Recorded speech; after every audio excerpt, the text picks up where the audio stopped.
เวียกงานแผนการการเงินกรมแผนการการเงินเป็นองค์การวิสาสะเพาะสูงสุดด้านการเงินมีพระบทบาทเป็นเสนาธิการให้กรมใหญ่พระธิการกองทัพและกระทรวงป้องกันประเทศเป็นองค์การวิสาสะเพาะมหาภาคมีพระบทบาทหน้าที่คุ้มครองกวดกาจัดตั้งปฏิบัติงบประมาณในทั่วกองทัพมีหน้าที่รับผิดชอบซี่นำเวียกงานปรับปรุงก่อสร้างนำใส่พนักงานการเงินในทั่วกองทัพและมีหน้าที่ซี่นำคนครัววางแผนนโยบายระบอบอัตราเงินเดือนเงินอุดหนุนประเภทต่างๆและคนครัวออกข้อกำหนดระเบียบหลักการทางด้านการเงินในกองทัพให้สอดคล้องในแต่ละระยะเวียกงานผลิตกสิกรรมกรมผลิตกสิกรรมมีหน้าที่ซี่นำบรรดากรมกองที่ขึ้นกับตน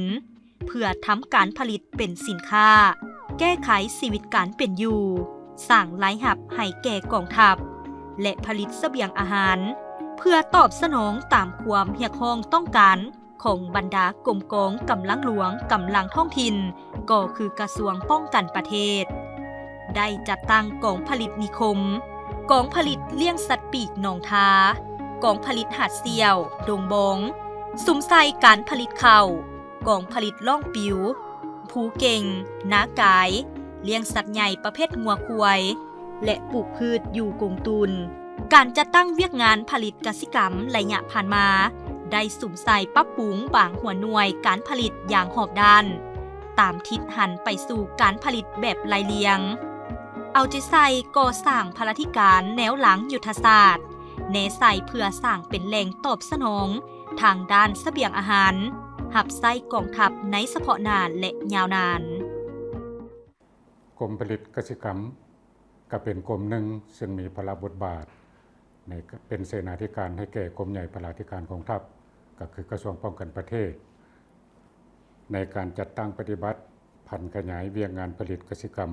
อยู่ในกองทัพมีหน้าที่ซี่นำมหาภาคทางด้านวิชาการวิสาสะเพาะในของเขตเวียงงานผลิตกสิกรรมทางกำลังหลวงและกำลังท้องถิ่นค้นคว้าสร้างแผนการผลิตกสิกรรมให้ถูกต้องแทศเหมาะกับสภาพเงื่อนไขตัวจริงแต่ละระยะของกลุ่มกองเพื่อรับประกันให้แก่แผนการผลิตแก้ไขชีวิตการเป็นอยู่การผลิตเป็นสินค้าขายออกสร้างรายรับเข้ากลุ่มกองผลิตให้ไว้ในยามฉุกเฉินทางด้านเสบียงอาหารตามทิศ4ปลูก4เลี้ยงที่กระทรวงป้องกันประเทศวางออกเวียกงานเลี้ยงสัตว์ปลูกฝังสัตวแพทย์กลจักกสิกรรมกำหนดเทคนิคมาตรฐานในการขยายพันธุ์สัตว์อาหารสัตว์และคุ้มครองบริหารจัดการฟาร์มอื่นๆเพื่อสรุปรายงานให้แก่กรมใหญ่พระธิการเป็นแต่ละระยะนอกจากนั้นเฉพาะกรมผลิตกสิกรรมกรมใหญ่พระธิการกองทัพพวกเราก็ยังมี10กรมกองที่ขึ้นอยู่ในความรับผิดชอบของกรมผลิตกสิกรรมซึ่งมีภาระบทบาทและหน้าที่แตกต่างกันเช่นกลุ่มผลิตครบวงจรเล็ก1กองผลิตเล็ก2กองผลิตเล็ก3กรมกองนี้ดังกล่าวนี้มีฐานะเทียบเท่าของพันใหญ่มีหน้าที่ผลิตเป็นสินค้าสนองขายรับใช้ภายในกองทัพและสนองขายรับใช้ในสังคมทั่วไปเป็นกลุ่มกองสร้างและรับให้แก่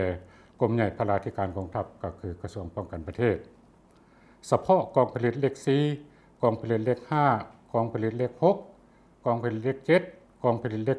8กองผลิตเล็ก9และกองผลิตเล็ก10เป็นกลุ่มกองตั้งอยู่เขตห่างไกลศอกลีกเขตตุลาการดารเขตยุทธศาสตร์แนวหลังของกองทัพมีภาระบทบาทหน้าที่เลี้ยงสัตว์ใหญ่ของกระทรวงสร้างพระธิการกับที่โดยติดพันเวียงงานป้องกันชาติป้องกันความสงบผ่านการจัดตั้งปฏิบัติภาระบทบาทและหน้าที่ดังกล่าวมานั้นโดยสังรวมเห็นได้ว่าในของเขตเวียงงานผลิตกสิกรรมในสมปีผ่านมาได้มีการเติบใหญ่ขยายตัวดีขึ้นเป็นก้าวการผลิตแก้ไขชีวิตการเป็นอยู่การสร้างพลาธิการกับที่การผลิตเป็นสินค้าและแห่ไว้ในยามฉุกเฉินตามทิศ4ปลูก4เลี้ยงได้รับการจัดตั้งปฏิบัติอย่างเป็นขบวนการฟดฟื้นและกว้างขวางในกองทัพเฮาค้ำขวัญเพิ่งตนเองกลุ่มตนเองและสร้างความเข้มแข็งด้วยตัวเองได้รับการทางด้านเสบียงอาหารได้รับการจัดตั้งปฏิบัติอย่างตั้งหน้า เวียกงานก่อสร้าง กรมก่อสร้างคุ้มครองทรัพย์สินได้รับการสร้างตั้งขึ้นในวันที่ 1 มีนา 1973 อยู่เมืองเวียงไสแขวงหัวพันมีหน้าที่ก่อสร้างซ่อมแปลงเคหสถานอยู่เขตที่มั่นของการปฏิวัติ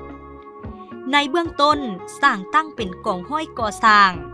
จากนั้นอิงใส่ความเฮียกห้องต้องการของหน้าที่การเมืองในแต่ละระยะขันถึงจึงได้ตกลงอนุมัติสร้างตั้งเป็นห้องก่อสร้างกรมก่อสร้างเคหสถานกรมก่อสร้างคุ้มครองทรัพย์สินที่ดินเฮือนมาเป็นกรมก่อสร้างคุ้มครองทรัพย์สินในปัจจุบันมีภาระบทบาทเป็นเสนาธิการให้แก่กรมใหญ่พลาธิการและกระทรวงป้องกันประเทศรับประกันในการคุ้มครองเวียกงานก่อสร้างซ่อมแปลงพื้นฐานโครงรางเฮือนค่ายเคหสถานระบบไฟฟ้าน้ำประปาที่ดินและคุ้มครองเฮือนค่ายและกิจการอื่นๆภายในกองทัพกรมก่อสร้างคุ้มครองทรัพย์สินเป็นเสนาธิการให้แก่กรมใหญ่พลาธิการและกระทรวงป้องกันประเทศเกี่ยวกับเรื่องงานก่อสร้างซ่อมแปลงพื้นฐานโครงรางค่ายครูเคหสถานระบบไฟฟ้าน้ำประปาคุ้มครองทรัพย์สินที่ดินและเฮือนค่ายของกองทัพเป็นองค์การคุ้มครองมหาภาคและสร้างพนักงานแขนงการก่อสร้างคุ้มครองทรัพย์สินเพื่อประกอบให้บรรดากรมกองออกแบบคิดไล่และชี้นำบรรดาโครงการจุดสุมของกระทรวงป้องกันประเทศโดยเฉพาะเวียกก่อสร้างเคหสถานเป็นต้นจุดสุมคังเวียงเมืองหมอกแขวงเสียงขวางจุดสุมไซสมบูรณ์จุดสุมเสียงตู้แขวงสวรรณเขตจุดสุมเมืองเซข้อแขวงหัวพันจุดสุมพาเจีย0137แขวงลงประบางจุดสุมพัฒนาชายแดนลาวเวียดนามสร้างยุทธศาสตร์ผ่ากวนจันทร์นอกนั้นก็ยังได้ลงชี้นำติดตามบรรดาโครงการช่วยเหลือล่าจากกระทรวงป้องกันประเทศเวียดนามเป็นต้นแม่นโครงการก่อสร้างโรงเรียนวัฒนธรรมชนเผ่าโรงเรียนทฤษฎีการเมืองกองทัพโครงการก่อสร้างกองบัญชาการทหารชายแดนโครงการก่อสร้างห้องหมอ109โครงการก่อสร้างกองห้อยทหารชายแดน214แขวงหัวพันและอื่นๆ